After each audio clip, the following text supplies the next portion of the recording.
Hi guys, this is F channel. In today's video we decided to look in One Day in Life of Ivan Denisovich by Alexander Solzhenitsyn. So let's crack on.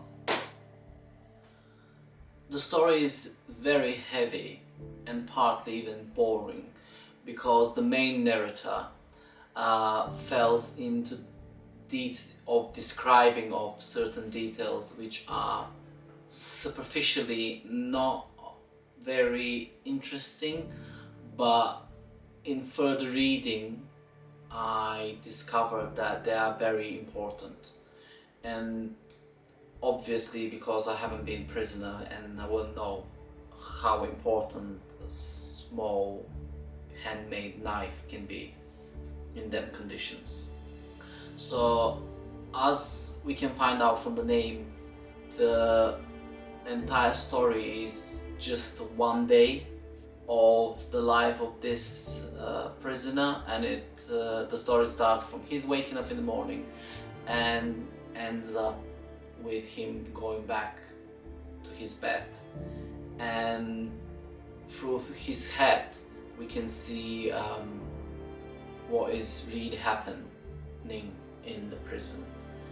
And there is not much dialogue between the characters, and that's maybe I missed a little bit to find out more what kind of communication they have between each other. It's more about what really happens in his head, and maybe that describes how lonely he thinks he is in prison, even though he's among so many people. In all this one day we discover the reason Ivan Denisovich is in the prison, what are the conditions in the prison, what kind of people there is in the prison, and between the boring description we can see a bigger view of what is in the mind of the main narrator. Like the author Alexander Solzhenitsyn almost quotes what he wants to say about the political situation in Russia, political situation in Soviet Union, sorry. There's a few themes in the book, and the main ones are the cold and the hunger, and they are described so well, and they are almost like the glue of the entire story. Through the prisoner hunger and his desire to get warm, we almost can feel the pain that he feels and the injustice. The religion is mentioned a few times, and there's even one character called Alyosha, they call him the baptized, most probably because he was baptized. And the reason he's in the prison is because the religion was not allowed in the Soviet Union. And the main character is questioning his connection and understanding of God. And I noticed that in a few quotes I found in the book, and they are not only with the religious guy Alyosha, who has even handwritten Bible, which he really needs to hide well. Let me just see. And when Zhukov, the narrator, talks about God, he's never saying that he doesn't believe in God, but he's more of a question in the way God is dealing with all the situations happening in the Soviet Union. Like, yeah, I mean, we can sense a little loss of hope. He believes, but his hope is weakening. And there's this conversation between Zhukov and another prisoner, and they're talking about the moon, and they tell a story that about the new moon and the old moon, and the new moon is new because the old one is slowly chipping away. And Shukov tells the story that in his village they believe that God breaks the moon in order to replace all the stars that are falling, because this creates gap in the sky, and God breaks the moon slowly in order to replace the gaps. And after, when the moon finishes, he puts a new moon, which is very in the beginning very primitive understanding of God.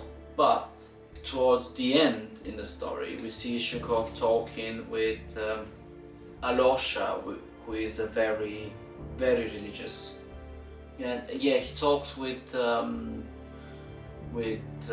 Alosha about a prayer, and he does pray when he's very desperate and very scared, but he believes that the prayers are not answered. And let me just see what it says here. Well, Alosha, he said with a sigh, it is this way. Prayers are like those appeals of ours. Either they don't get through, or they are returned with reject screwed across them. So this is like a sign that he doesn't want to pray because he doesn't have hope. And there's one more. Yeah, in the book he describes the structures in the prison, and they show the unfairness in the system, and this almost the unfairness in the system reflects the food shortages, and he like explains the connection between them.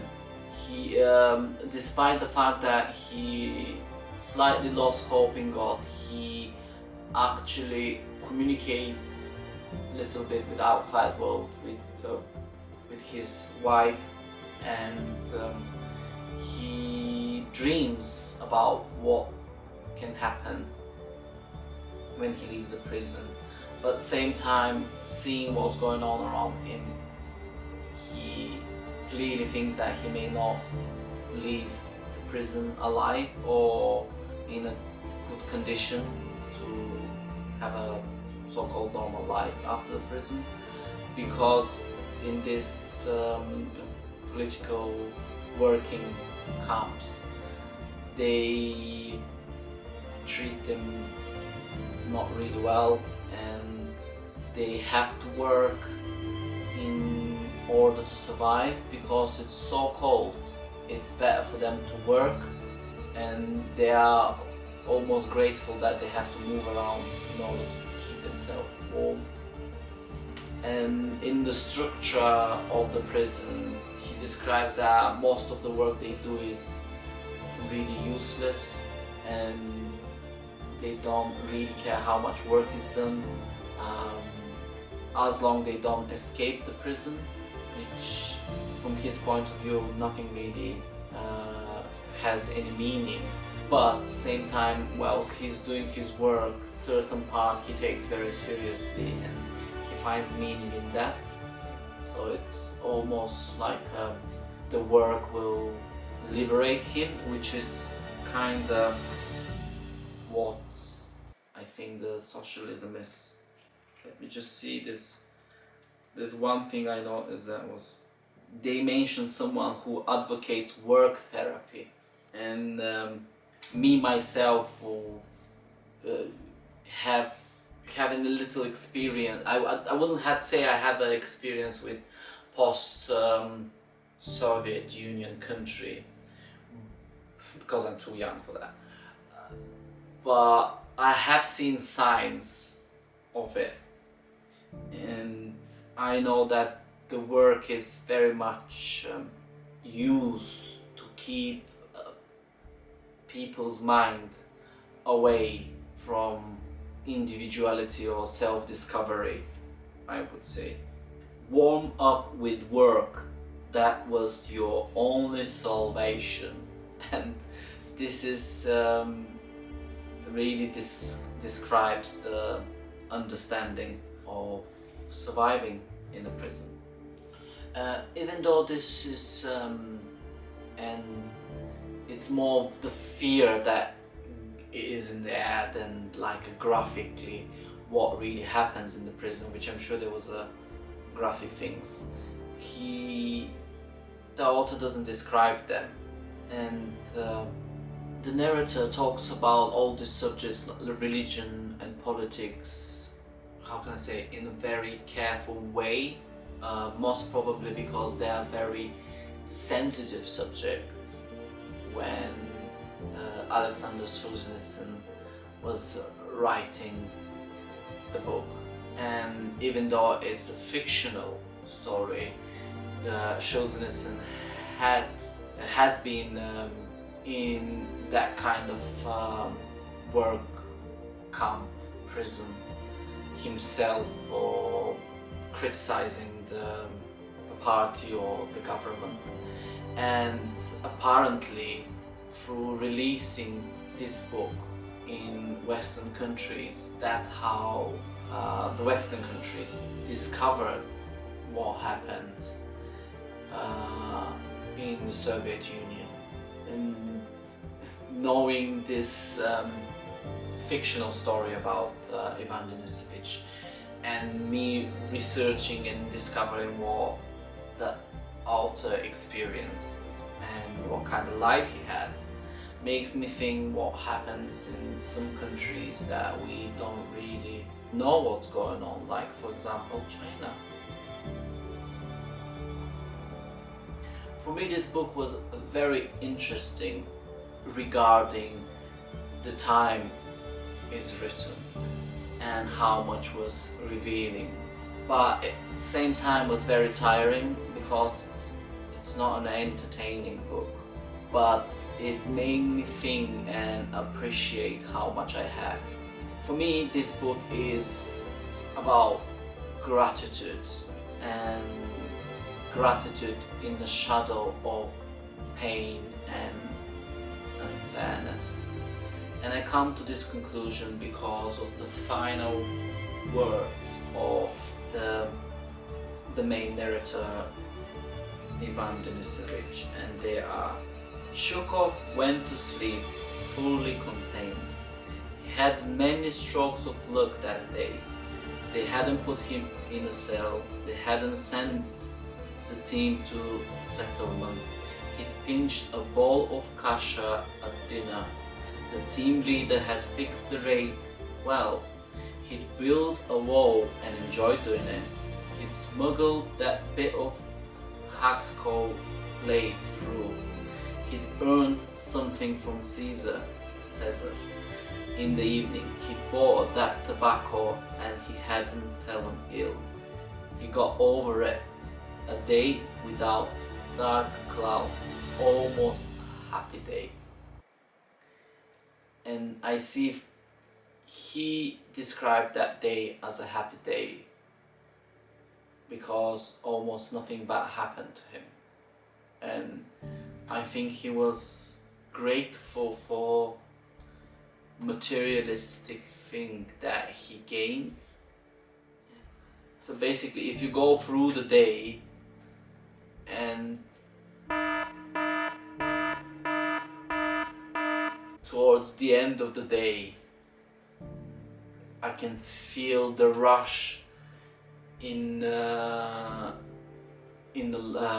I could feel the rush how I wanted him to go straight into bed, because it was building up, and I was like, yeah, go past everything and go to bed. And the final of the book was my favorite part. That's why I decided to read it out. Would I suggest this book to anyone to read it? I would, if you are feeling a bit down and you can't find a reason to be grateful for. I would suggest read the book.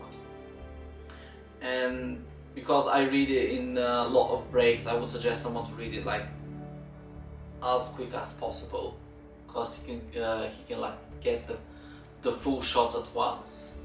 that's the only reason I would suggest the book. I wouldn't suggest it to discover something entertaining or to read it just for the enjoyment of it, because I did not find the enjoyment in the book. It's more of a hardcore, emotional, how can I say, it's very hardcore and emotional.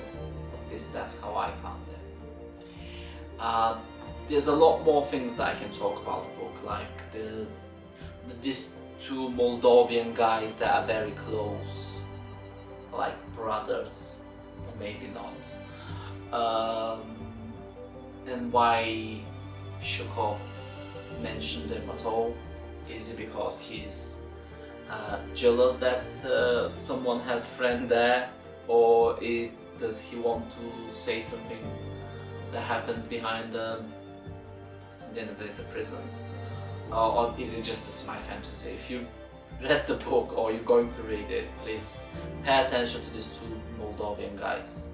For some reason I'm very suspicious about them. And thanks for watching, and please like and subscribe, and please share your opinion about this book if you read it. And it's very short, maybe you should give it a try, and let's discuss in the comments below what it's all about. Thanks for watching, see you in my other videos, bye!